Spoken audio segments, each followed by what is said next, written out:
பொங்கலுக்கு 1000 ரூபாய் கொடுங்க, பொங்கலுக்கு 1000 ரூபாய், 1 கிலோ அரிசி, 1 கிலோ சக்கரை, 1 முளை கரும்பு. யாராவது கேட்டோமா?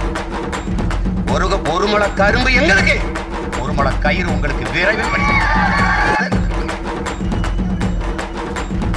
தன்மானத்துக்காக உயிரை விட்ட ஒரு இனத்தின் கூட்டத்தை அவமான சின்னமாக்கி அலைய விட்டு உலகத்துக்கு சோறு போட்ட ஒரு இனத்தின் பிள்ளைகளை அரைக்குட 1 கிலோ அரிசிக்கு கையேந்த வச்சுட்டு ஆட்சி நடத்துறேன் மாடல். ஒரு துணி கிடைக்கப்போ வாசல்ல ஒரு பொம்மை, படம் கிடைக்கப்போ அதுக்கு பேர் என்ன? மாடல். அது மாதிரி இது ஒரு பொம்மை, இது ஒரு மாடல்.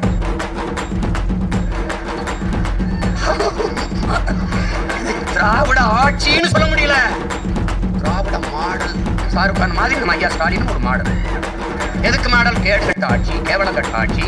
ஒரு ஆட்சி எப்படியெல்லாம் இருக்கக்கூடாது, எப்படியெல்லாம் ஒரு தலைவன் நாட்டை நிர்வகிக்க கூடாது என்பதற்கு சரியான மாடல் உதாரணம்.